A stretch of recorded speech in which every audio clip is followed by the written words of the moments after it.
There we go. Love it, love it, love it. All right, man. All right.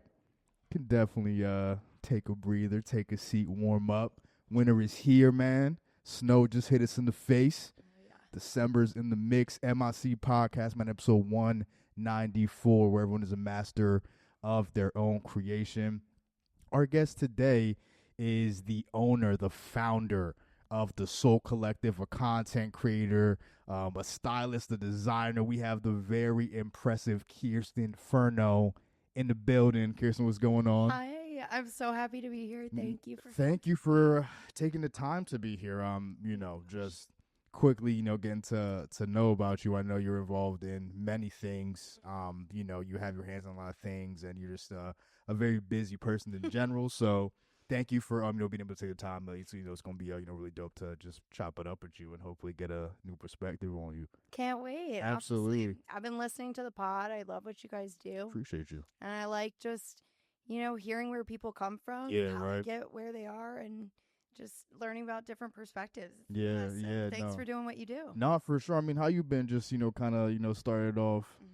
How you how you been just in life? Like, how's the first wave of the holidays for you? Dude, so retail owns me right now. Fair, yeah. I mean, fair. This is the retail, yeah, 100%.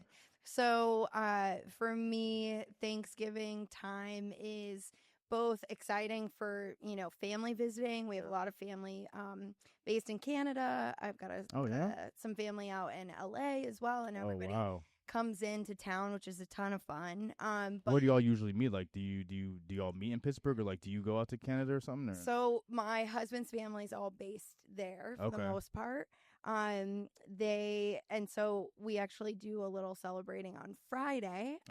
After Thanksgiving with his whole family. Right. And Thursday we do with my mom and her side here in Pittsburgh. And Friday we host sometimes at our friend, chef owner Drew Garbarino. Garbarino's. It's a great Italian place. Okay, out here? Or? Yeah. Okay, word, East okay. Liberty.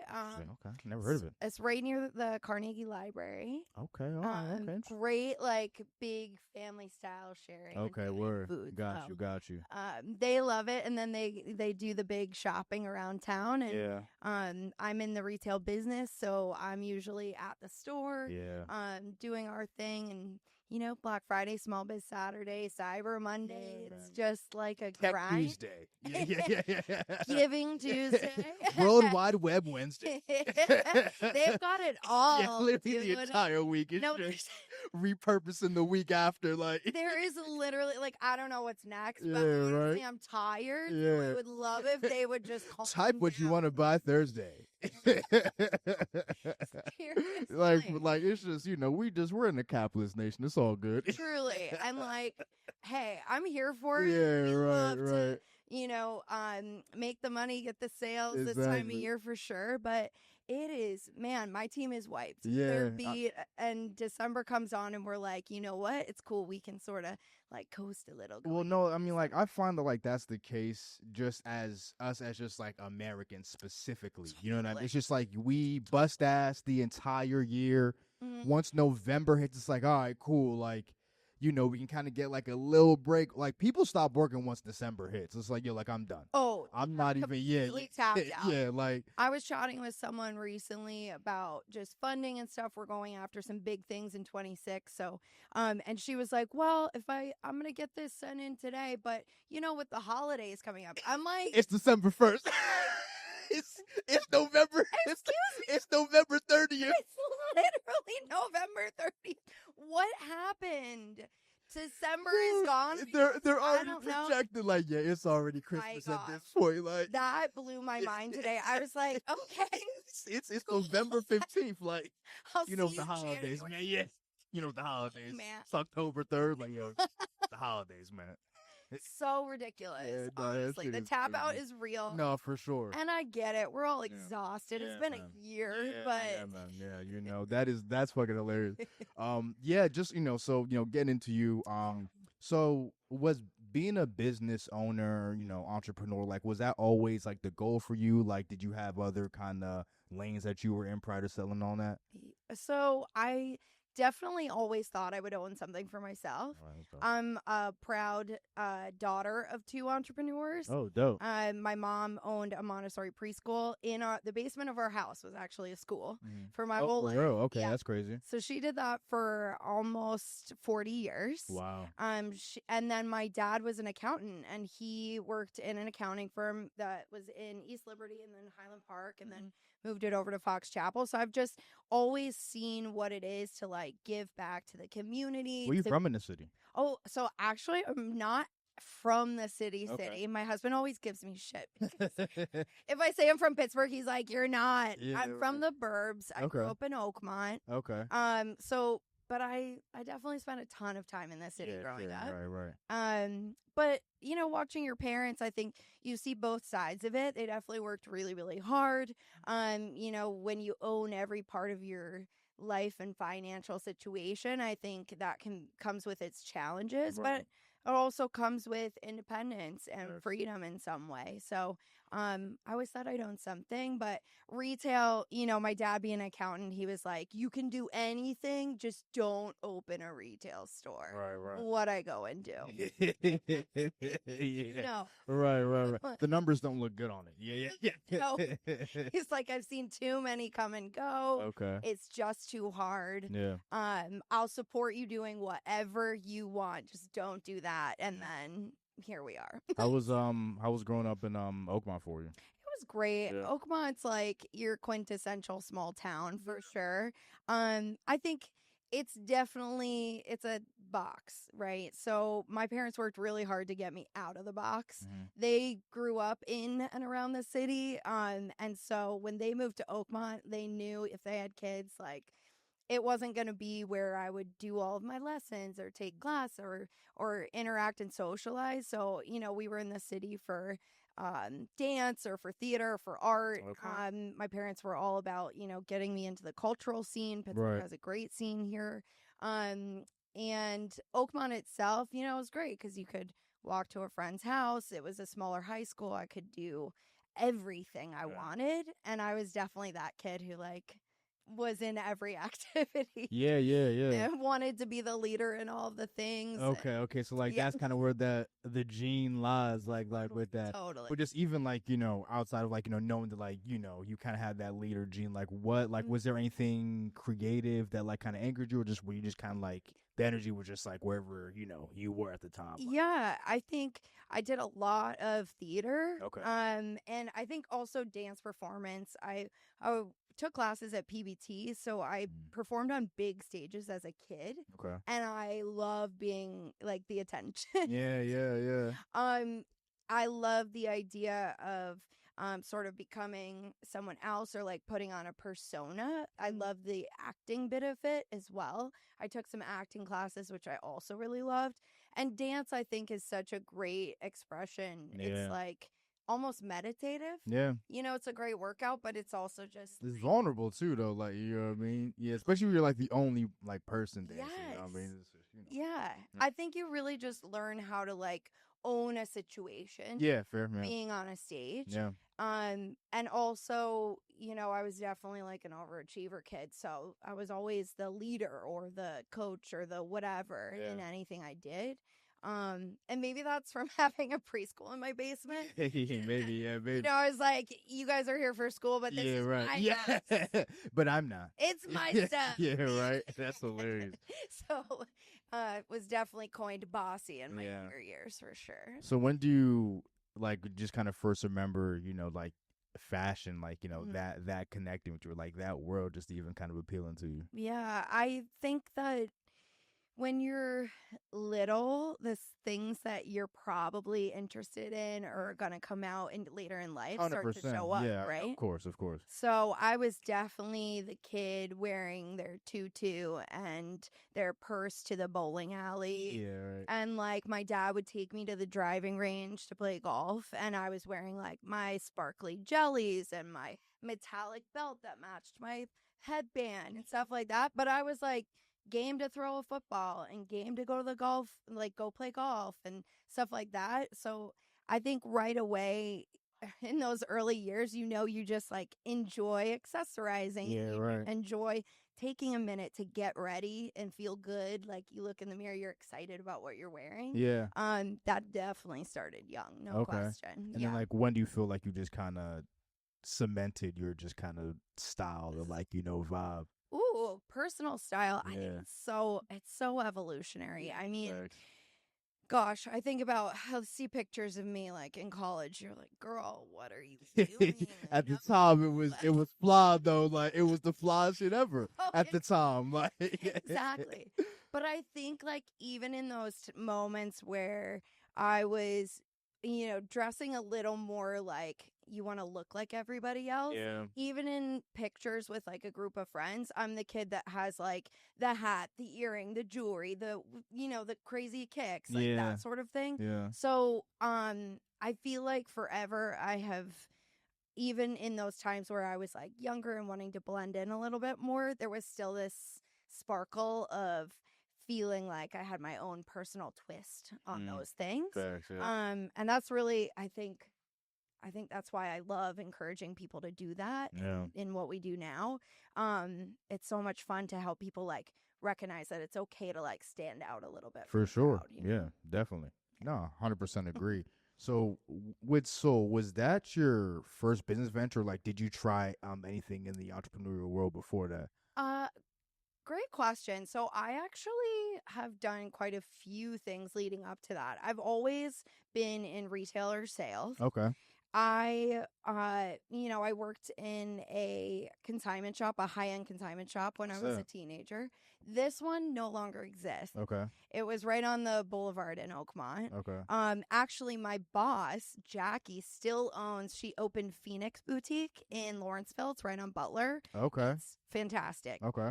She has such a cool eye, and she really taught me how to look for like quality and the details and how to price things. So that was like early. But for me personally, my personal ventures, I ended up selling Cutco knives as Okay. a Okay. teenager. Got you. You get that letter in the mail, you're like 14 an hour. Sign me up. It was Vector in my neighborhood. There you go. Whatever. And like I have no shade for MLM at all because truly I learned so much. And I actually ran my own office when I was 19. Shit. So There I you go. opened the Greensburg office. That's fucking crazy. It was wild. Yeah. I mean, obviously, I was in college. It was just like a really great. I had sold so much the summer before. They were like, "You need to do this." Give her 4 walls and a door. Yeah, exactly. You make the big bucks. That's crazy though. At 19, you couldn't. No. Like at 19, there's no way I'm fucking doing that. Like, It was. I don't know who. I can't. I don't know her. I don't understand her. Yeah. Because she was so naively confident. Mhm. She was like, "Yeah, sure. What the hell? I'll do that. Yeah. I'll go move out there for the summer." Right. I'm like training people how to sell knives. Forget it. Are you kidding? When I was hiring like adults, it was so wild. That was a crazy situation. Yeah, that's nuts. But I think experiences like that really teach you how to own your time, how to manage people. Yeah. The things that I really loved about that job and that role, I ended up carrying into my next couple of roles. Sure. I ended up working at American Eagle corporate right out of school. Okay. Which was great. I did their assistant buyer program, so totally plays into Where'd what you go I to do school? now. Penn State. Oh shit. Okay. Yeah. Shit. I went to Penn State too. Oh, you did? Yeah. Yeah. What year did you graduate? 13. Okay. Yeah. That was a I little say bit later. hesitantly. Yeah. No. I mean, I was a little bit later. I'm getting up there too. I was 18. Yeah. Yeah. So I mean, getting up there. such a great time. Yeah. 100%. Such a great time. Learned so much. Yeah. I wrote on the Valley magazine, which was like our fashion magazine. Oh, dope. Yeah. Nice. So fashion editor of that at some point. And really sort of carried that. I really thought I was going to be a journalist. I thought I was going to do fashion journalist. Is that what your degree was in, or? Yeah, it was. I thought I was going to like move to New York, work for Condé Nast, that whole situation. Yeah. And then I get a yes reply from American Eagle. I interviewed like on a whim and got into their assistant buyer program. And that really taught me what it is like to do things at scale in retail. Really large, impactful buys. Yeah. If you screw up, you really screw up. Yeah, right. It was the first time I had $100,000 mistake like that sort of Yeah, shit. right. But I wasn't there very long. I was there for a year and a half before I got laid off. That was in the era of the decline of like Abercrombie and Fitch and American Eagle and There was a Aeropostale. decline, man. Like there was a steep decline. Like everyone kind of, and then it was just gone. Like it just Yes. became whack. Yep. Just it was like, no, we It can't do it. totally, yeah, everything changed. Yeah. And but actually, getting laid off from that so early in my career, I thought, well, this is scary and this is really hard and I'm not really sure what I want to do next, but also like my resume only says this. So at that point I just was looking for more jobs like that. Right. And I started working for a small shoe company. Okay. That's how I got into like small scale retail. Interesting. So yeah, they hired me to be their manager and they were looking for someone to curate goods to sit with their luxury shoes. So the owners were designers of Italian luxury women's shoes. Damn. Okay. And, Yeah. little. Talk about a high fucking standard. Like, yeah. Oh my God. God damn. Well, and I think they also thought they were hiring, like, I grew up in Oakmont. They were like, oh, great. She's probably got a network. She's got connections. No. just me, y'all. That was just me. We definitely, growing up, we were not in that kind of circle. Right. And so it was definitely like opened my eyes to this whole new world where people are coming in and buying $600 shoes or $1,000 shoes and not thinking twice. Yeah, and that's it crazy. really blew my mind. Right. No, that would kind of just make my head spin. It's like, yeah, I'm like, man, this is like $1,000 in shoes, right? Yeah. Ring up too. What's wrong? Like, yeah, like, damn. I definitely have learned so much about quality and what that is. There you go. There's absolutely things that play into price points. Sure. There's also things that play into price points that really shouldn't. 100%. I was really about to say, and then like also sometimes the price point is just the number someone thinks. Yeah. And just fucking just totally. but yeah, no, I feel you. Yeah, you're paying for a brand or something like that. But in that experience, people were paying for quality and the designs were really beautifully done. Yeah. My bosses were great. I mean, just like Italian quality, just clothes and shoes. It's like it's always just some of the best, if not the best, man. Like, yes. I think also people kind of like scoff at certain things, but until you like experience it, whether it's just picking something up in a store to feel it and like smell the leather, or like, but when you put something on your body or on your feet that really fits properly and is made by an artisan, there's something different about it, right? And not to mention like long lasting, things that I sell a lot of goods that are like in mid range. Our core goods sell for 150 to 250, 300 bucks. And to me, that's where you're getting great quality, but you're not paying for like just a label at the $1,000 marker, $1,000 marker. You're just getting really great products that are made in some of the same factories as some of these luxury goods, but we're selling them for, a price that's more accessible. Dope. Yeah. There you go. So like, what was life looking like for you when you decided to start Soul? I gotta be honest, getting laid off really threw me for a loop mentally. As it does to most people. Right. It broke my soul, not to mention my work experience in that period of my life was extremely toxic. I felt very isolated. Really? People gave me a hard time about the way I dressed. They gave me a hard time about the way I talked. Like it wasn't professional or whatever? Or? No, it was definitely an experience I wish on no one. Yeah. I left when I got laid off. It was a blessing in disguise, of course. I was so sad about losing my job. I was embarrassed. But great parents who were highly supportive and so proud of me still and all the things. Yeah. But I really left, and it took a really long time for my like soul to wake back up. Sure. I felt like I had been beaten into the ground. One of my first meetings with one of my bosses, her criticism of me was that I was too enthusiastic. The team thought I was fake because I was so enthusiastic. What? And I was like, oh my God, I'm literally people who know me know I'm like, I walk in, the energy is there. That's Yeah. just like who I am. But that's fake of them though, because that means they're just like all talking and then got the word to her, and it's just like, yeah, That was team thing. crazy. It's like, what? They'd What hand me you a talking chart, about, and I right? was like, amazing. Yeah. Do I read this? You know, I was like so stoked about having this amazing job. I was so excited to be there. But that's just, I wasn't cool. I wasn't the norm or whatever. That's like a fake critique. You're too excited about the job. Well, it's just like, what are you talking about? Oh my God. Yeah. I think, you know, whatever. You meet people where they are. Yeah, and all that. right. But to come back to your question, sorry, I was rambling. No, dude. But I feel like that really, my mental state really had an impact on where I was at when I decided to launch the business. I mean, yeah, fair enough, yeah. So after like a little bit of a break, and trying to find a new job, which I couldn't get another corporate job. I interviewed for a bunch. Yeah. I just What year was get this? one. This was Like you started in like 2016, right? yeah. Okay, This would okay. have been 2014. Okay, all right. Well, yeah, I'm not too sure how the job market. I mean, I was literally like a freshman in college, finished up high school, so I wasn't. Yeah, it's like I wasn't aware, but like, like I would say like 2018, the job market was definitely better than like it is now, but it wasn't. Yeah. Like it's like marginal.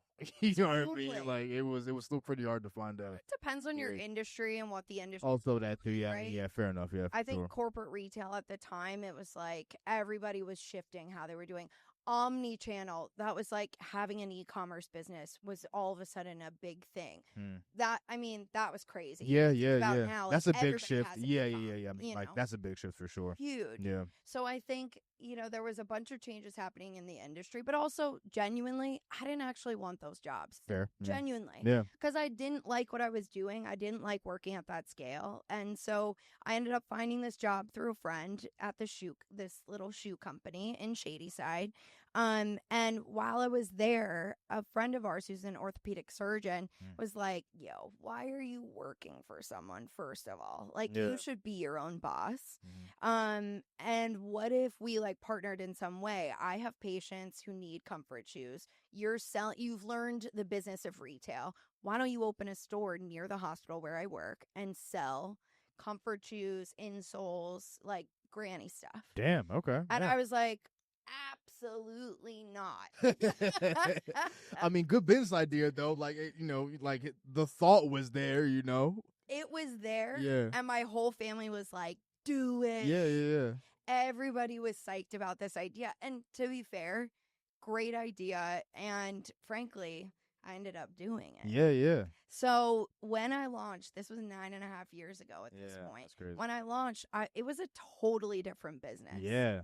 We've been through like multiple evolutions at this point, and I'm super proud of where we are now. It's crazy. But I think it's like it's such a good lesson like to people. It doesn't matter where you really start. Yeah.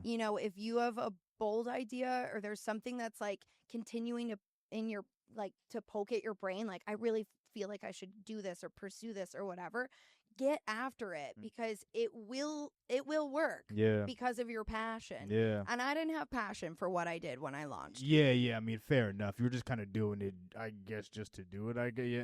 It seemed like a good business. Yeah, sure, exactly, right. It's plan, like, why not? Just from like a business plan standpoint, but the passion just wasn't there. Yeah. Not at all. All Within I rented a teeny tiny space near my dad's office in Fox Chapel, and it was super cheap. That's why I rented it. No other reason. Don't do that, folks.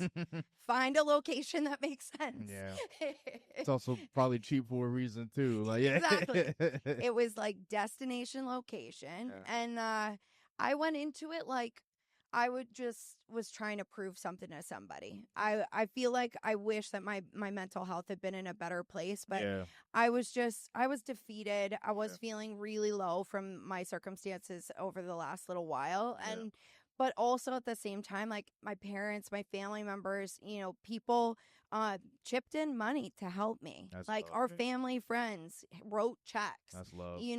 And that was crazy. But they believed I could do it. I could make it into something. Yeah. So I did it. If I felt like, if they believe in me, then I should just go for it. No, definitely not. I mean, like that instinct was, clearly correct, It So worked out. shout out to them. But like, what were some of those like initial years for you, like getting the business like off the ground, like? Mm-hmm. Brutal. I mean, fair. I mean, if Like, you want me to sugarcoat yeah, it, no. the reality was I had no clue what I was doing. Naturally. I had no clue. Like I said, I wasn't good at my job at American Eagle. Yeah. I had only been working in this consignment space at this smaller business. So where I was at, I was just literally figuring it out as I went. Yeah. And within 4 months, I mean, we were broke. I had to move out of my apartment. Yeah. I couldn't pay my rent. And I had to buy more product to go into the next season. Man. So you really, really quick, if you're sort of screwing around and you have no real control over your business, I think you learn it really fast. Sure, yeah. And honestly, within months, I want to say it was like 4 or 5 months, I actually stumbled on a space. I was going to drop off my last rent check. Oh, wow. This is what was happening. Wow. I literally couldn't afford to pay my rent the next month, so I was going to drop a letter at the real estate agency to be like, I'm broke. I can't pay rent. I need to move out. I was breaking my lease, but I literally had no money. Yeah. And so on my way, I saw a for lease sign in the space that's right next to our current fucking place. Crazy. Dude, it is kismet. I swear. That day I called, I talked to the landlord. He was like, I don't believe you, because I was so young. I was 24 at the time. Yeah. 25. Yeah. And he was like, I don't believe you. I don't really trust you, but we're going to try this out. Okay. And, prove me wrong type of thing. Yeah. And we moved in, and within that month, my business quintupled. Wow. Quintupled. Damn. And it was just because of the location. It was like there were boutiques there. I was able to get in a little more product that Where was was a it little at? more lifestyle. Aspinwall. Okay. So we're right near like St. Margaret's. Okay, got you. It's just a couple blocks over from Yeah. there. So it's this great little like quaint towny area with like boutiques and spas and coffee shops and restaurants, and ideal if you're trying to get walkability, if you want people just walking in off the street. Right. So that really shifted the business, and it was crazy. It really started to change from there. Yeah, for sure. I mean, that's nuts. So I mean, like when, because like you were doing the whole orthopedic thing, first, like when was the evolution to what you to where we're doing what we're doing now, which I'm now. so excited about. Yeah. So much. I would say when COVID hit, we had to close the brick and mortar for a few months, and I didn't have a website at the time. And so I had started to evolve a bit more into this like stylish comfort stuff. Still things that I wasn't super excited about, but better than what I had started with as far as trend and fashion was concerned. And when I started working on the website, that was the first time I was like, hold on, if I need to reach other people, not just like Yinzers who want like comfort shoes, which is comfort casual. Walk in any shoe store here, you see a zillion pairs of the same brown boot, or same brown Birkenstock. Right. And no shade on that. It just wasn't what I wanted to do. Sure. So, I really started to reach out to new brands. I took the time, like I had a minute to breathe. I took the time to start reaching out to new vendors, and decided that when things picked up again, I was going to maybe go to a different shoe show at a different location, and maybe I'd go to New York this time instead of just going to the one big show in Vegas. And so I really started to lean into finding new brands. But I think in the last 2 years is when we really locked in. Yeah. We locked in. I hired a marketing strategist. Okay. Shout out Maria Mack. She's incredible. She was the first person who I feel like saw my brand and what it is that I wanted to do, and was like, here is how we get there. Okay. So, we really started pushing it with fashion. I started bringing in product that was very unexpected and stuff from brands that people hadn't heard of before. Yeah. And we started to lean into that, and people got excited. And it started to be fun again. Right. It really, yeah. So I was gonna. So like you felt like you you kind of hit your stride like Yeah. 2 years ago. Yeah, we totally revamped the brand. We did a whole overhaul. So we went from Soothe the Soul to the Soul Collective Okay. in 2020. Okay. And then we changed the branding completely 2 years ago. Okay. Actually, what month is it? Like a year and a half ago, Yeah. 2 years ago. Okay. And then we did a full overhaul on our website. Gotcha. So it wasn't Okay. just like my baseline. So like this is like Shopify. relatively like recent this revamp. Fully new. Yeah, that's crazy. My husband, who's one of my business advisors and a true partner in my business, he keeps telling me, because we're definitely like, we've hit some roadblocks or we're trying to raise funds or whatever, and he's like, you literally launched an entirely new business in the last year and a half. Yeah. We have a website that's now reaching nationally, or that we're now shipping nationally from, that didn't exist last year. So, yeah, we're trying to like overcome all these there's new hurdles. Yeah. Oh my God, we have to ship 25 boxes today. Who's going to package all of that? Who? You know, who? And what's going to happen if they need a new size and we don't have it? Or like, what about returns? Yeah. Dude, Yeah. You know, how do we handle that? But we have strategies around all of that stuff that I'm super proud of that makes shopping with us fairly straightforward and really pretty easy. Okay, so just kind of like going back, like, because like when you first got this space, you said like business like quintupled. It did. Yeah. It totally did. What was the change like what was the lock in then for you, like what helped that out? This is what I mean when I say, if you're launching something that's brick and mortar related, choose your location wisely. Okay. I literally did nothing different. Okay. I just put more product on the shelves, and I happened to be in a location where people were walking around and they were already there to shop. Got you. So to me, unfortunately, I take no credit whatsoever for that major shift that happened. And even then, like the women on the street, oh my God, they were like, they came into the shop, stuck their nose in the air and said, this isn't good enough for us. Okay. Why are you selling what you're selling? Like, we need you to sell better product. That's good to walk. Oh, no, it's great. To walk into a old. store is 25. insane. I'm just a kid. walk past, like, just don't go into it. No, literally. I will never understand it, honestly. Yeah. I've never, well, whatever. I don't know. I was going to say I've never been treated like that before, but right. That's not true. Right. But that was the craziest thing for me. And I thought, you know what? Yikes. I'm not going to, like, I know that I have to appeal to the audience in some way. Right. But fuck that. Yeah. I'm not going to, bow down. Fuck that. Are you kidding me? Yeah. Absolutely not. So it was also like killing people with kindness and running shoes across the street when someone was trying on a dress and like things like that. Like, I just went above and beyond. Yeah, facts. I just proved that I had the customer service. I definitely had the energy, and I was here to like create a community and be there for like the shopping area and just make it better than it was. What would you say when like, one of these women just walk in the store and be like, why are you selling this? I'm not really sure why this is here. What's your comment on this, Miss Store Owner? I was always just genuinely, I'm so sorry I don't have what you're looking for. It's like, what? Like, we always get new product in. Yeah. Even still, I have people who walk in and they're like, oh, everything in here is so funky.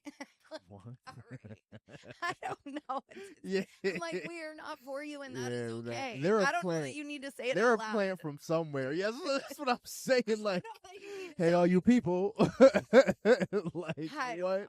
Retail is so crazy. I think anyone who works in service, in some way, 100%, yeah. Right? I mean, seen wild shit, heard wild shit, dude. I feel like everyone should work in retail or be a waiter, or waitress, like genuine, or like bar, it's like at least once or something like that, just to get the full scale of humans. Understand being kind and courteous is not normal. Yeah, you should be that person. Yeah, honestly, for real. So like when you hired your the person that does your marketing, because like you do a lot of content, like like Yes. yourself. So like, is that her as well, or like is that So you? it's a real mix. We have a standing weekly marketing meeting Okay. with my entire team. So not my entire team, but like key people on the team to help sort of manage doing everything that makes sense, from the brick and mortar piece to the website piece to the social media to our Google ads to our like whatever digital ads we have running. Mhm. So I think just that touch base alone is where we do like our brainstorm. What are we trying to promote next week? What kinds of things are coming in? What kind of inventory are we high on right now? That's really great product. How do we promote it? And then I have Maria, who's our overarching strategist. And then we just brought on another person as well, Meredith Roatman. She's wonderful as well. She basically like works with Maria to put together our posts. Okay. So like Black Friday, Small Business Saturday, we had a plan that we all agreed upon, and we also worked to get our photo shoot done in time. We work with amazing photographer Tyler Norman. My girls who model for us are incredible. Yeah. So we made sure that we had all of the pieces, and then those girls put it together to put it out. I was gonna say, like, your photo shoots turn out very, very dope, and shout out to Jess, man. No, Jess was on the pod, bro. She is, out there giving y'all looks and a half, and like I've definitely seen, just the result of your shoots, just by way of her. yeah, So like how, Such how a do you boss. go about getting your models, and how you go about just finding them? Yeah, great question. Yeah. So Jess, shout out to Jess. Big shout out to Jess, man, for sure. She is amazing. Yeah. First of all, her business is like, she's just an incredible human being. Man, yeah. So she was a friend of Maria's, actually. So they had worked together on a couple other things. And Maria was like, let me just reach out and see if she'd be willing. So we ended up partnering with her, and she was so sweet about jumping right into it. And we were very clear, like, we have never done this before. We've never had a professional photographer. We're renting out a studio. We're hauling product. Like, Yeah. we've never done this before. But she was all in. She was game. And I have to tell you a little story about Please, that yeah, day. for sure. I was so nervous because I think a lot of times people, including myself, come off pretty darn confident. I thought, oh my God, no way is she going to like what we're doing. Or like, Who, Jess or who? Jess. For real? Why not? Yeah, no, genuinely. Because I remember that I launched a business 10 years ago that was, my core demographic was like 30 years older than me. So everybody and everything we were selling was really targeting a clientele that I didn't fully understand because I wasn't her, but also like shifting into this, a slightly younger demographic, someone who's very interested in fashion, someone who's maybe traveling quite a bit. So they see what else is out there in the world and they're interested in finding new, crazy, wild product. That woman I had not really served before. So with the overhaul of the rebrand, with the overhaul of the website, and respecting the heck out of Jess, Yeah, right. and what she does and how confident she looks in all her pictures and her stories and everything she does and how many people she knows. And Right. I was so intimidated that That's this fair, yeah. incredible boss woman was going to wear our clothes. Yeah, fair. Was going to rep our store. Right. I just didn't know how it was going to go. Interesting. Okay. And I think this is one of those things too, great life lesson. If you are intimidated by someone, check yourself, because it probably has to do with your own insecurities about something. Right. I wasn't confident in front of the camera. I was hoping that she would be, but I thought, what if this doesn't go super well? I wasn't confident in having chosen product that I myself would really be excited to wear, and that a more trend seeking customer would be after. So I thought, she's probably not going to like that either. Like, everything that I thought that was negative or that I worried about had to do with me and my issues about what I was doing and what I was pursuing. Jess walks in the door that day and she is like the nicest human being I've ever met. Yeah, just I've cool, ever encountered. for sure. Oh my gosh, hey girl, I'm so excited to be here. Thank you so much. Like, what an opportunity, blah, blah, blah. Yeah. Little did I know, she was starting to branch into fashion. Yeah. She launched her vintage company. She was excited about like speaking about these things. I had no idea. She was so psyched to be there. She put on the first fit. First of all, we're really proud of the fact that we like cater to curves and people who are a little more boyish figure and women who are a little taller and women who are a little shorter. Yeah. Like just normal women. Yeah. I buy for her. Mm. I don't buy for people who are only wearing size smalls. Right. And so Jess was like, this is incredible. You have my size in every single thing you brought. Okay. She was so excited to be able to like wear everything and really look good in everything. Yeah. It was meant for curves and for a woman's body. Right. So beyond that, she steps in front of the camera and like right away, boom. Yeah. It turns on, right? Yeah. Yeah. Right. And everyone was like silent. My whole team, everybody's like, oh shit, Yeah. she's so good. Yeah. It's like that scene in fucking 8 Mile where yeah. It's just, Actually. oh, what? Yes. Yeah. Right? Like, what is happening? Who is Dude, this? just shutting it down. Oh my God. So from that moment, and then I remember before she left, we were chatting. She was like, I'm so impressed by you and what you're doing. And I thought, oh my God, Josiah Kulo she thinks that about me. I think that about her. So it really just opened my eyes up to working with women who are doing big things in the city. Every single woman on our website has been like somehow in one of our circles. Yeah. She is working in pursuit of either higher ed, or she's a mom, or she's got multiple businesses going. Every single one of them is a boss in their own right. Maybe they were in the military. Like, our spread of diversity is so incredible, and diverse body shapes. That's what I'm super, super proud of. Yeah. And so every single person, it was like a referral, like, hey, you're doing this. Maybe my friend would want to do that type of thing. And also just a few of them are just women that I've been following for years. Okay. Never really interacted with because it was too nervous. Now, was that Jess shoot your first shoot? Jess was my first shoot. That's crazy. Okay. Oh my gosh. That's It crazy. seems like forever ago now. Right. She knocked it out of the park, but then we had, Alexis Allen, and we had Jade Gaines, we had Channing, oh my gosh, I'm forgetting her last name. I want to say it's Powell. I want to say her handle is it's not Channing Tatum, so I want to say Channing Tatum. Right. From Maiden PGH. Just a whole plethora of women who are like doing incredible things and are so excited about working with us because they know that I'm so passionate about women getting on our website and like seeing themselves in some way. Definitely. Was it you behind the camera or? Oh gosh, no. Okay. Tyler Norman. Okay. He's our photographer. Gotcha. We also have an amazing in-house photographer as well. Abby, she does all of our like product photos and all the things that you see on the website that really like show just product specifically. And then occasionally she'll jump in, like if we're out of time with Tyler, she'll be the one who's shooting after him. Gotcha. So she's amazing as well. I'm super lucky to have her. Okay. How'd you go about building out or, just building up your team? Great question. I think teams are really hard. We've been through some evolutions. I have one woman, shout out to Holly Travisano, my store manager. She's been with me for 8 years. Wow. So I ran the store by myself for 1.5 years. And that must have been brutal. Yeah.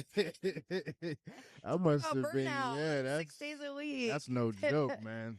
God damn. Yeah, I really, I was obsessive over owning every part of the business, which I think really bit me in the butt. Yeah. I wish I had hired people sooner. Yeah. But also, there's a financial piece to it. I just couldn't afford to hire people. Was that kind of like the chip on your shoulder? A little bit. Like, watch me do this. Yeah, I right. do it myself. I feel that. Yeah, I feel that. 100%. Yeah, I feel that. 100%. So many people, I feel like, do that when they're starting out. And it's not even really malicious. It's just what you use to fuel. Yes. It's just the fuel for it. And it, like you said, it can come back to bite you. Yeah, totally. Yeah. I really didn't manage the business well in those early days. Yeah. And I think we were just also, like I said, in this constant state of evolution. And in the when was it? 2021, I hired Sarah Killian, who's my like right hand at work. She is our operations and financial director. Okay. And she kills it. she's the one who makes sure that the website is doing what it needs to do. Yeah. She's the one who, manages our bookkeeping. She keeps me on track. She's just my right hand in every single thing, and I'm so grateful for her. But it took me years to get to a point where I wanted to like hand off some of that stuff. Yeah. It was such a mess when she came on. I'm so grateful. Yeah. Forever grateful to her. What was the process internally for you just letting go, letting someone be like, all right, here it is. Dude. Here's my child. Yeah, I think, there's a couple things, and I'm sure a lot of people can relate to this. Number one, I was a little bit embarrassed. The business wasn't doing well, and I had let it go to shit as far as like managing all the behind the scenes things. Yeah. I really had no systems, no processes. And so when she came on board, I knew her from growing up, actually. She grew Okay. up in Oakmont. Okay. We had just reconnected through another photo shoot I had done. And That's dope. she was working for a photographer, so she had that skill set too. Mhm. And she was really looking for an opportunity where she could really grow and help create something. And I really needed someone to like do this with me, basically. Mentally, it was a strain for sure. And I had many an argument with my husband over financials and him being like, what do you mean you're spending this when you're only making this? But Sarah really, because we, I think, had some sort of connection already, a friendship in some way from our families knowing each other growing up, I really respected her and her parents and her family. And I definitely wanted her insights. I knew she was smart in a way that I wasn't, in a different way. And I think I had to come to terms with that, where it wasn't so embarrassing every time she like showed me something else that was messed up. Yeah. It was more like, yeah, man, you know what? I genuinely didn't know how to do that, so I just avoided it. Yeah, right. Coming to terms with myself. Makes sense. Yeah, that's the bridge. Yes. That's the bridge. It's just like, It really, because she wasn't obviously trying to shame you in no way. She was just trying to see what you got going on so she could help. But from your side, it's just, yeah, I've just been kind of surviving. Yes. It's not pretty, but totally. Here's what I got for you. And like people put on such a show as far as like you actually have no idea what's going on in people's businesses. At all. The number of owners I've talked to, I'm like, oh, I never would have fucking guessed. Yeah. Like, or like I never would have guessed that is the situation, because shit looks like it's going all right. Like, I mean, just from like the consumer standpoint. Yeah. And I think that's another lesson. It's like, you just don't know. Yeah. Stop assuming that someone knows more than you. Yeah. And be open to people, helping you. Yeah, right. Utilizing their skill sets. We're so focused on. That's one thing I'm super proud of. Every single person on my team, Lexi, who's one of our store managers, she's super detail oriented. Nothing slips through the cracks with this girl. Holly from the beginning was an incredible connector with our community and with our customers.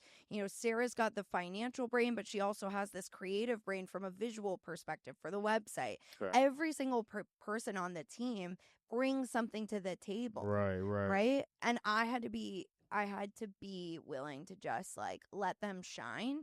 Them shining doesn't take away from Of course not. Yeah, right. And I think when you're insecure or you've been through some shit, it's hard because it can kind of, it takes time. Yeah, no, it could be a hurdle. Yeah.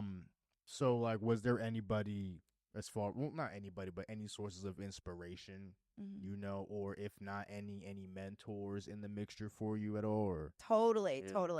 I had number one, my husband. I've mentioned him a couple of times, but truly, he was one of the first people who sat me down and was like, this is a mess. Like, we need to get this right because we can't survive if you keep doing this the way you are.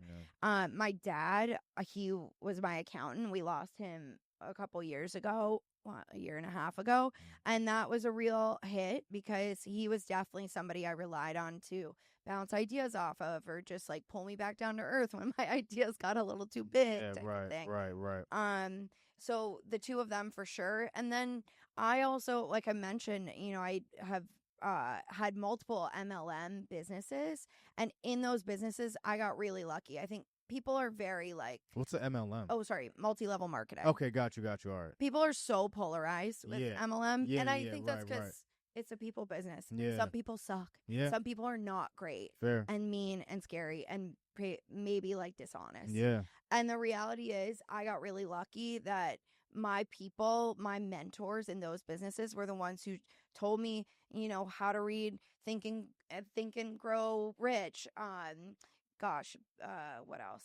Oh my God, I'm totally spacing. Like the seven habits of a leader. Oh my gosh, I'm totally spacing. So yeah. But like, so all the leadership books, all the self-development books, like that's where I learned that you have to pour into yourself. You should be listening to podcasts on the regular. You should be listening to people who are doing things bigger, larger than you. Right, who right. have definitely fallen and tripped and Yeah. had their own issues, but like have come on the other side of it. You know, take advice from the people who know more than you and also who are doing things that you really want to do. Sure. Those lessons from my mentors in that period, and that was when I was just getting going in the business. So it was good, like side money for me. It was great financially, but it was also great experience just learning how to handle more like one-on-one and business situations. Yeah. Recently also I joined a mastermind. So I'm, you know, Jen Gottlieb and Chris Winfield. Chris is really focused on tech and AI, and Jen's all about What's your a branding. mastermind? Mastermind is basically like a small group of people who share ideas, who learn from one another, and help to create solutions to your problems. Okay, word, all right. Literally, it's like a round table. Yeah. Right. Yeah, just kind of like a meeting of the minds. You got it. Okay, Exactly. word, all right. And that's had a huge impact also on my confidence level. Nice. Jen wrote a book called Be Seen, and that was something I really had to work on with my confidence level, even like being on the pod today. Like, yeah. I so appreciate you reaching out. Oh, of course. I also struggle. Thank you for responding. Oh my gosh. Dude, you're doing such an amazing thing. This is such a treat. Nah, thank you so much. That means a lot coming from you, obviously. So we appreciate it, man. Mutual admiration. Yeah, no, you know? for sure, definitely. But I think it's one of those things, like for me, just being visible was kind of scary. I didn't want people to like poke fun at me or whatever, give me a hard time. And this is what I love. Like, it's just people who do that. I've never, for as long as I've been on the internet. Yes. You know, like, you laugh at some stuff and like you give your opinion of like if something crazy happens, you that's crazy. But to go on someone's page and be like, yo, you suck. I noticed that your left follicle is swollen, and I'm gonna just look at that all day and let you know. It's just like, yo, what type of, like, I can't even put myself in that person's viewpoint or perspective or shoes. It makes no sense. You know? So fuck them. Yes. They don't. It's just, they're not even a factor. But I mean, obviously, I understand it. You know, it's because just, with people and the pod, I understand that, people getting on camera and talking about their life ain't the most natural thing to fucking do. And some people Definitely aren't. Just because I'm willing to just, be a host and like be like, hey, yo, whoa, does not mean everyone is willing to be a guest, Yeah. So I've definitely had to at least just add that layer to be like, I totally understand if, you're not comfortable, or it's just going to take some time to just even kind of see what we got going on to even be comfortable with it, But I never take it personally. Yes. Yeah. And that's the thing. Yeah, you really right. have to meet, like we said, you have to meet people where they're at, for sure. Yeah, definitely. I'm grateful to quite a few folks who have just encouraged me to just be myself. Yeah. And I think that also is what shows in the business as well. Yeah. Like, I finally allow myself to like step into what I actually want to sell and how I want to approach business. We're all about building community and seeking, encouraging women to feel confident and excited about who they are and being different and looking and walking in a room and holding their chest up and like really getting after whatever it is. And for so long, I was scared that people wouldn't like trust us to be that person, or they wouldn't want to try something new from us. Mm-hmm. Like, why would they want to buy something that I had curated, and it's so sad because what a waste of time in Right. between there, Yeah. and I really just want people to like step into their own. And if I can't do that, then what am I doing? What am Right. I selling? Definitely. I want people to see that it's okay to step out and be seen and be visible and be excited about who they are, their Yeah. individualism. Yeah. What was some? Because before this sort of renaissance Mhm. that you're having. Ooh, I What? love that word. Yeah, because Yes. it's just such a revamp. It's just yeah, like this is how we're coming now, and this is just the new standard. Like we like art now, Mm-hmm. you know. Yep. But the year, so 2 years. That's when you got the marketing piece. But Mhm. prior to that, when you were running the Mhm. business yourself, Mhm. what was? I know you said like you had no direction, but kind of what was anchoring you or like tethering you at that point in life? I was really working to appease people. Yeah. Um, I really, like I said, I feel like I was just broken from previous experiences where so many people had put me down for my ideas or my perspective or my fashion sense. Yeah. And it was really, really hard to break free of that. And I think reading those things I talked about and, um, really spending time to work on being physically active again or, spending my time changing my association Okay. to Yeah. be around people who were also going after things, Got you. Yeah. that really made a difference. But I think the tethering was my own. Must say because like you were just doing it by yourself, right? Mm-hmm. That's crazy.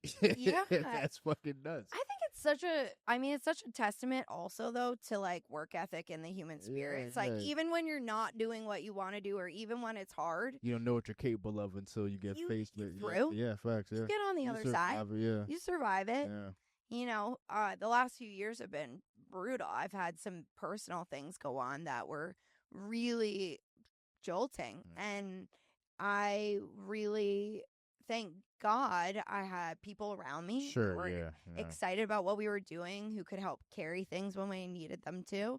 But also like I think over and over again I was like, if I can make it through this, then I'm Yeah. good. I'm golden. So when the storefront kind of made the switch Mm-hmm. into what it's got going on now, when you even initially got, and I'm like I want to remember her name, your Marketing strategist. marketing strategist. Oh, Maria. Maria. So when you got in touch with Maria, what even made you want to make that jump? Did you just kind of want to have a new approach, or like what you were Sure. doing wasn't working prior, and you just wanted to switch up, or It was definitely a stretch financially for Okay. sure to make that decision. yeah, But we had gotten to a point where I thought we're kind of in a plateau. We're either going to like shift some things and get big. Mhm. I want to own a big business. I want to go national and I can't do that with things as they are. Okay. I need someone who can help me like turn this vision into reality. Okay, right. And ironically, and she knows this, so I'll say it out loud. When I first met her, I was like, I will not be working with this person. For real. Real talk. Really? Um, That's hilarious. Truly. Yeah. And then someone else I knew, like they knew I was looking for a marketing person. They recommended her and I was like, you know what? Let me just Yeah. get with her. What do I Like gotta lose? actually, let's like sit down and have a business conversation. And I walked away from that conversation being like, damn, this girl knows people. She knows this business. She had worked in larger scale businesses. She had done her own thing. She had done consulting. She like if I were to partner with someone, whether or not we were like compatible from a personality perspective, I was like, she's someone I want to help me build this. Yeah. She has the perspective and the drive to like really want to create a big business with Yeah. me. And turns out we're good friends. Yeah. Yeah. Right. Right. We very Ain't it much funny know how each that other. worked? Like. Yeah. But early, that was really a turning point where I just thought I need someone who has a broader perspective than I had Yeah. with regard to marketing. Okay, And and advertising. the rest is kind of history after that, because Totally. then the team formed up, and yeah. Yeah. No, I mean that's dope though. So it was really just I'm trying to grow this thing, and I can't grow it dolo. Like I can't grow it by myself. Exactly. At that point, I feel like I've really learned my limitations. Yeah. Like I just know them. Say no man is an island. That's right. Yeah, you know. Rising tide raises all ships. Yeah. Like get in the game, throw people opportunities to lean into their strengths, and you will all rise together. Like seriously, that was a tough lesson to learn, but damn, it changed everything. Do you have a hand in designing your pieces, or how does that work? Like, do you go out and outsource them, or? So we're not designing in-house yet. Okay. I do have goals to do that. Yeah. In fact, we're starting to have conversations around that. Mm-hmm. That's a multi-year process. Yeah, I'm sure. Especially because specifically with footwear, we'll be sourcing from Europe. And yeah, so that's coming down the road, but I work with a lot of brands that are built, made, manufactured in either Asia or in Europe. I was gonna or say, South how does that America. work? So we attend something called a shoe show. Okay. And then I go to an apparel show as well in New York. Okay. And honestly, this is one of those things where, like, if you're thinking about starting a retail business, like, you just have to be bold and send messages and make calls and reach out to people. You want a brand, you call and ask them. And a lot of people will say no in the early days because they don't want to work with a brand that's too small or doesn't have any history, et cetera, et cetera. Oh, yeah. But basically, you go to these gigantic shows where there's thousands of brands on display. You go in with a plan. So we see about 60 brands in 3 days, and we book for the following season. So we're usually working 6 to 9 months in advance. Okay, I mean, makes sense, but yeah. So once we place those buys, then that gets sent over to the factories. And then a lot of our brands they manufacture a small batch, and a lot of them do sustainable practices as well. That's dope. Okay, which is amazing. Yeah, there you go. Super proud of that. Yeah. And I love the idea that we're not contributing to a ton of waste. I was about to say, a lot of people in your business would just say, "Fuck it, yeah, unsustainable. What's up? What's going on?" So at least you're putting your best foot forward in that regard. Thank you. Yeah. I'm proud of that, and Absolutely. I think a lot of brands are also working hard to create, even if it's not the entire brand, at least they have a line within the assortment that leans into that. Yeah. And so yeah, we send things off to our reps here in the States. They send things off to our global brands, and then 6 months later. We get the deliveries. Yeah. It's wild, though, preparing all of that and getting things organized. Like, we have a real process now. Yeah. And it's so much fun because it's like Christmas when things are showing up. Yeah, right? for sure. Oh, I remember when we booked this. I love this shoe. I'm so excited about it. Yeah. Like, that's all. When we post that stuff, the team being excited about opening a box, like, that's actually how we are. That's hilarious. There is nothing. It's a real-time reaction. Real. Yeah, right. And it's even funny because when you're getting stuff for putting stuff on order for like 6 to 9 months in advance, that's how really I should shop. I start looking for a jacket in the winter. Yes. Like, I'm cold and shopping for a jacket. I should have bought that jacket in like June when it was, half off or some shit like that, Totally. I feel like so many people are like, are trying to do the buy now, wear now thing. Yeah. So it's available now. It's for this season. But I also have a lot of people who like travel a lot. Yeah. A lot of customers who are going somewhere cold in the summer or somewhere hot in the whatever. So that's also like a bit of a game, just like making sure you have enough in your assortment to like cater to everybody's needs. Yeah. But you're totally right. I feel like honestly, shopping a couple months earlier than when you need something's probably for Start shopping in the summer when you're shivering. Yeah, when when you can see your breath. And then, when you can't see your breath, start shopping for the winter. Yeah, there you go. Well, let me check the time before I ask this next go for question it. real quick.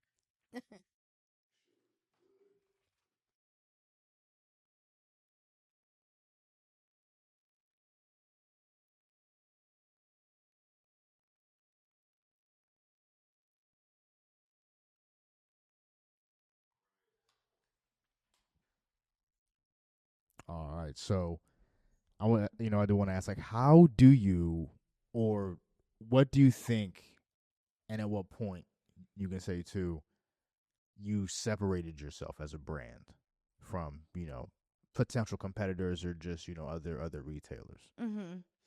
We really focused on all the things that frustrated us as a team when we were shopping online What frustrated or you? shopping for footwear. Or what would you say? Or apparel. Mm. So, in Pittsburgh specifically, I was finding it hard to find brands that like not everybody was wearing.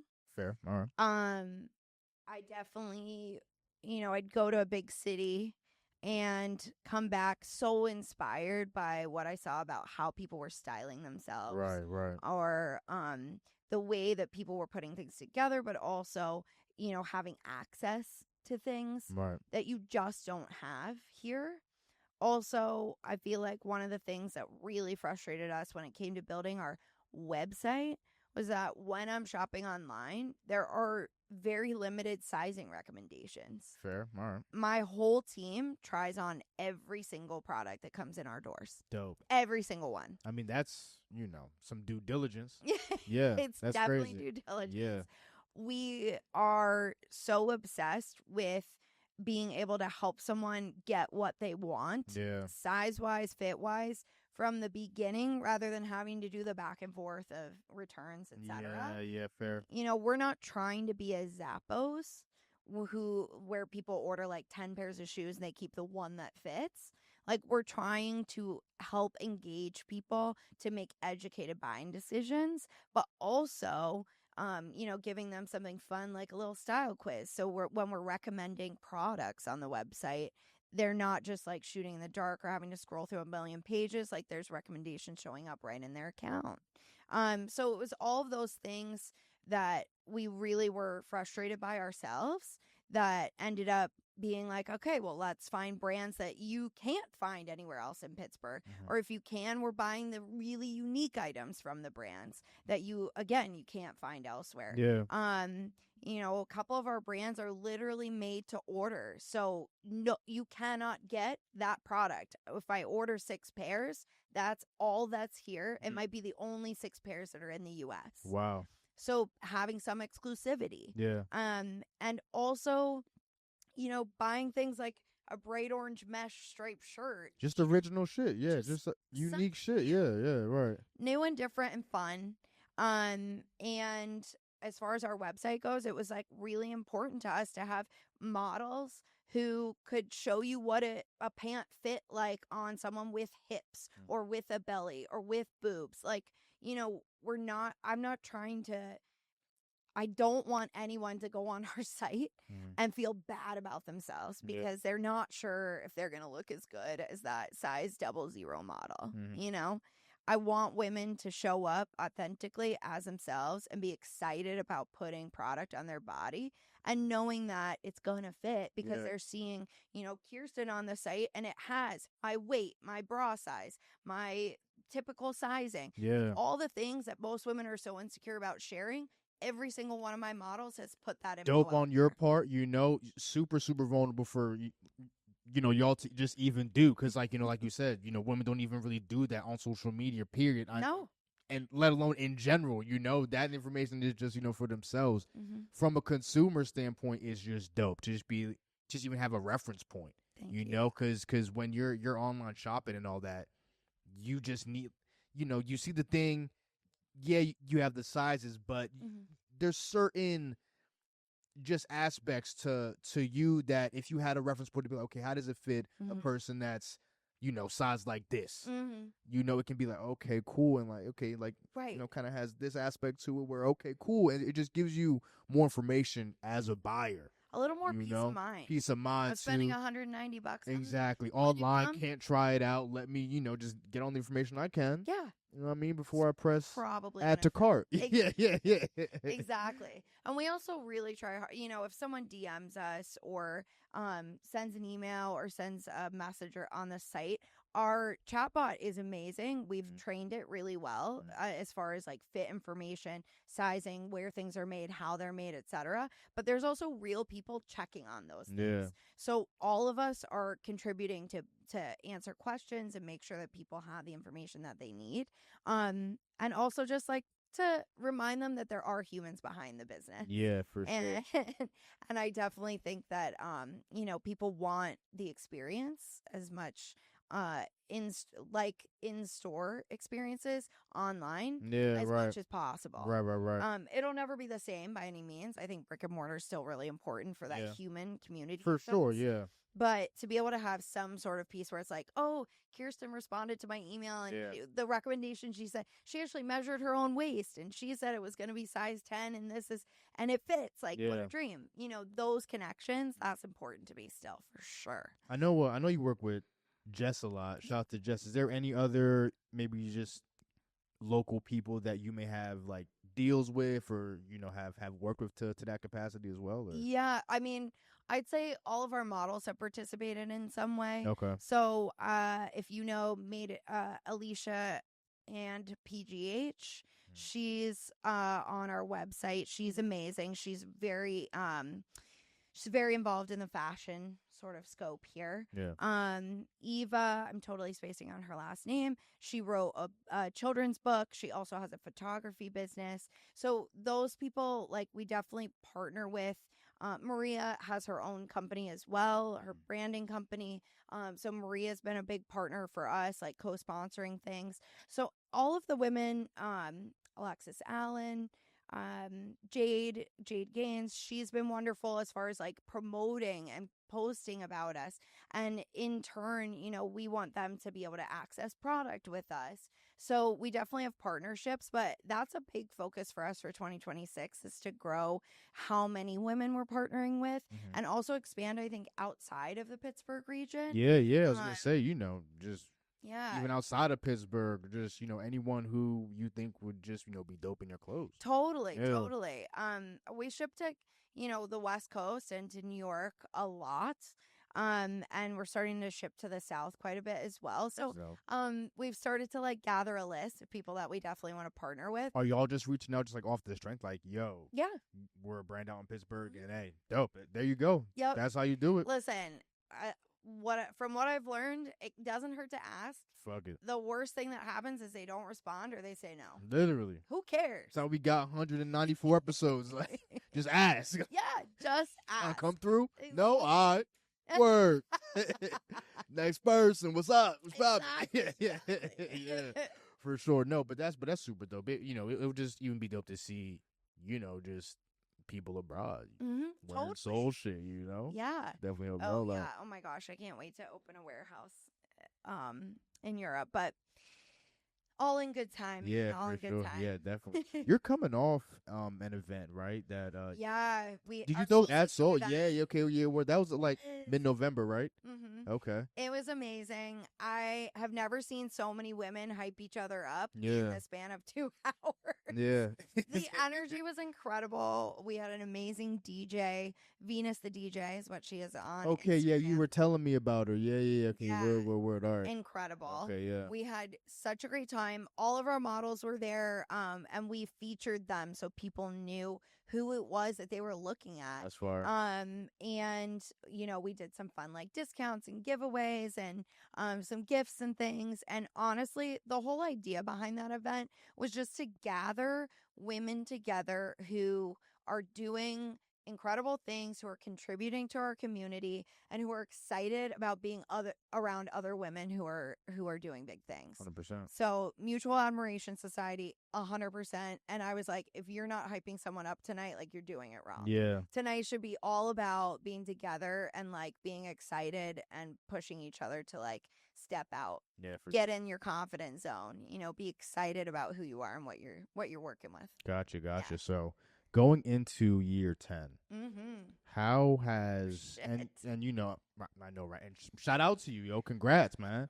But going into year 10, how have you seen? And we've talked about it, just over the episode. But how have you seen Soul evolve?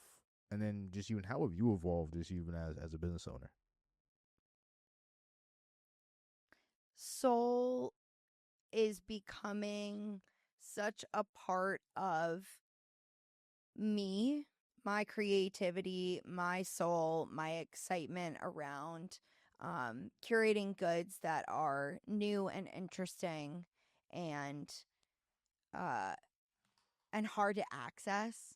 And I'm so excited about being able to offer something new in this city, Yeah. but also nationwide, that people likely haven't seen before or haven't been able to style Right. before. Right. And me as a person, I'm so excited to finally be truly leaning into my voice, my personal style, my excitement around what I'm interested in and what I'm doing, and getting myself around women who are doing the exact same thing. 100%. Yeah. And I feel like the two things, the business and where I'm at personally, absolutely are going hand in hand. We're definitely working to be visible, to be encouraging to women, and to be, all about spreading joy, spreading excitement, and helping women be their best selves. Yeah.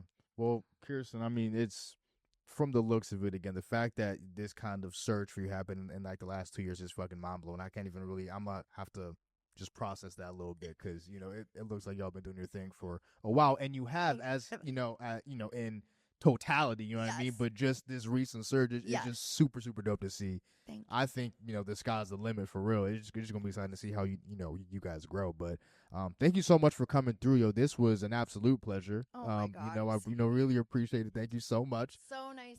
This is just a point in the pod where if you want to plug anything, let people know where they could find you if you want to be found, or at least where they could find information about Soul. And yeah, again, thank you so much for coming. Appreciate you. So happy to be here. Absolutely. Awesome. Yeah, thank you. We are on Instagram, the Soul SOL collective _. You can definitely check us out there. We also have a website, thesoulcollective.com. And then we are on TikTok as the same, The Soul Collective, and on Facebook, The Soul Collective PGH.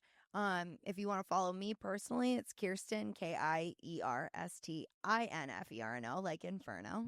And I am always more than happy to connect with other business owners, other women who are excited about what they're doing. So reach out. Don't hesitate to DM or just see what's up, say hello, and stop in the shop if you want. We're out in Aspinwall. There we go. Yo, listen, MIC Podcast episode 194, Revenue's Master of Their Own Creation. We got Kiersten Ferno in the building. I was about to say Inferno. You got that in my head. Yeah. Kiersten Ferno in the building, and we're out, yo. Peace.